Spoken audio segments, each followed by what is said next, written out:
everyone, welcome to the Wired Homestead.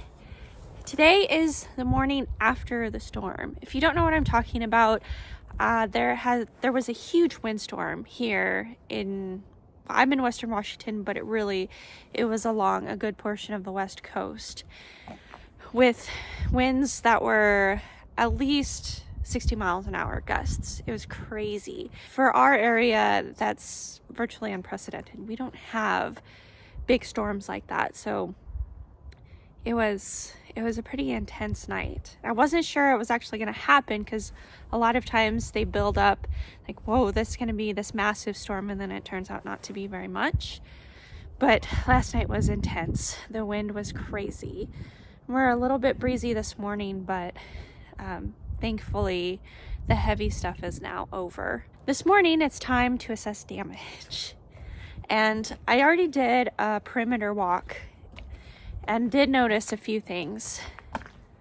Thankfully, my garden survived completely intact. There's nothing wrong with it. My trellises stayed where they are.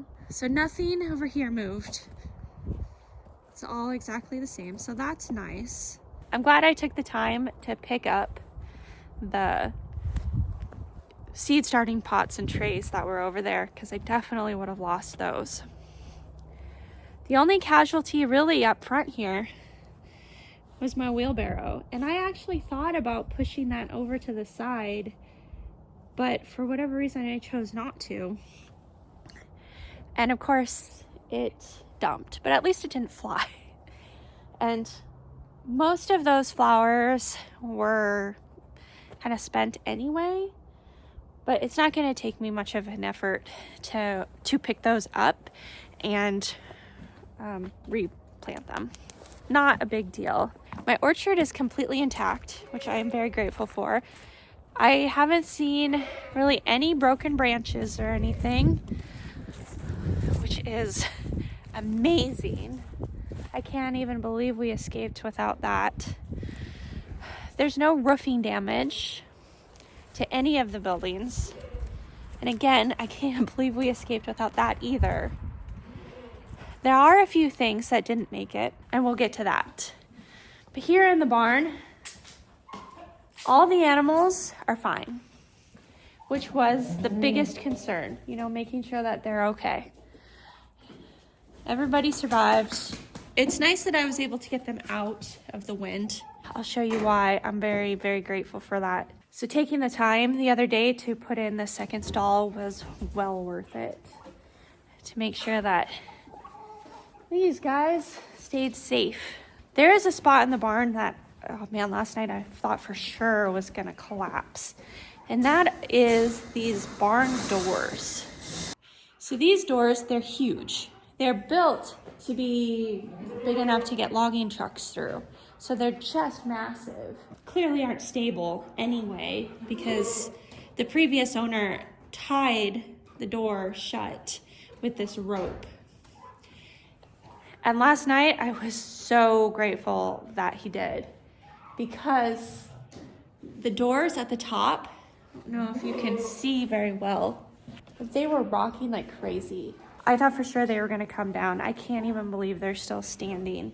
I'm so surprised that they didn't break in half. But I think the only reason the barn doors really survived is because they put a piece of wood braced on the inside and then tied it. And if they hadn't done that, I think those doors would have been gone. Thank you, Clyde. I know you're not here with us anymore, but thank you for doing that.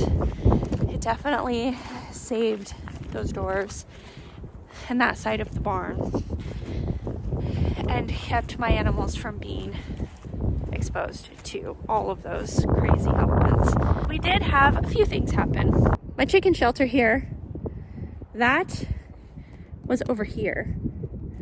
Now it's over there. But honestly, I'm actually not really sad about it. Like, it's all completely intact. There's no damage. Thank God there's no damage. And I was actually going to move it that way anyway, because that's the next place that I want my chickens to go. So they started over here by the house, went all the way up this side. you can kind of see the green here and the brown here. The green is where they were. All the way over here to where they were just this past about 3 or 4 days. They were here. And then I plan to move them back down in this area where they weren't, so that they can fertilize this ground. So at least in this case, the wind did me a favor and moved it in the direction I needed it to go anyway. One of my problems out here is out here in the pasture. Now, most of it is fine, but I do have this portion of the fence that fell down. This portion of it bent in, so hopefully I'll be able to stretch it. I think the reason that this fence failed is because of this. So clearly my sheep shelter did not survive. When I came out here for a night check about 8:30 or so last night, it was over here where the bent fence was. So I think that wind knocked it into the fence. It knocked the portion of it out that's kind of hanging down and bent the portion next to it. And then the wind pushed it all the way over here and just decimated it. So it was still in one piece when I went to bed last night, but overnight, clearly it didn't survive.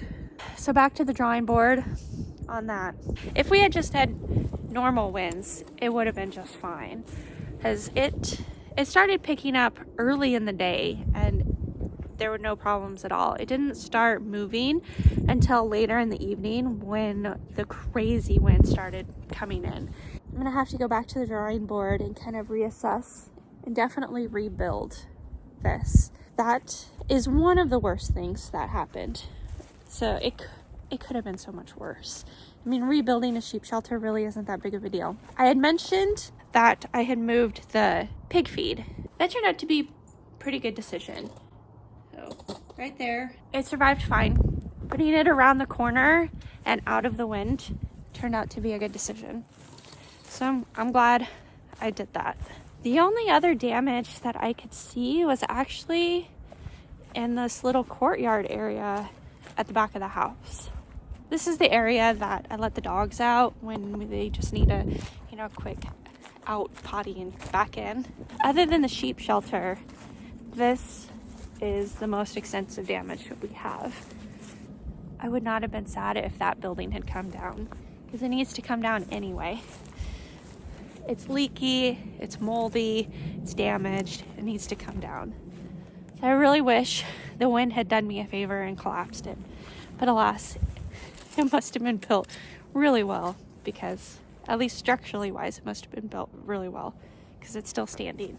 So here's the damaged fence line. It's only 2 panels. So again, it could have been so much worse. The problem with this is that I have an escape artist of a dog. It's very possible that she's gonna figure this out. And even though I have mesh fencing right here, because she's breaking through the lattice, making holes and getting out, she's probably gonna figure out that a good portion of the top of the fence is gone and she can jump that mesh fencing. It's only 4 feet. She can easily jump it. Out of everything that's happened, that's priority number 1. To make sure that my dogs stay contained and safe. Priority number 2 is the field fencing. I don't have my sheep here anyway. They're with my friend. I checked in with her. They're fine. I don't really need to have a shelter out there at the moment.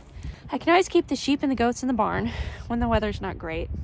When the weather is nice, I can bring them out. Now the sheep doesn't lead well, but she does follow the goats.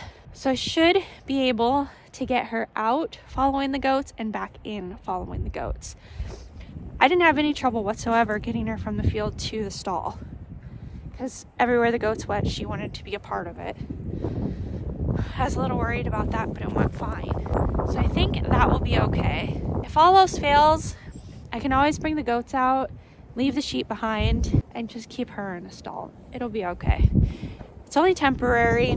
We'll get that back fence fixed, the courtyard.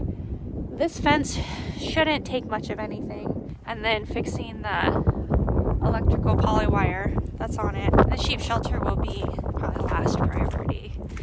But all things considered, with 60, 70 mile an hour winds, to only have those damages, it's really impressive, because it could have been so much worse.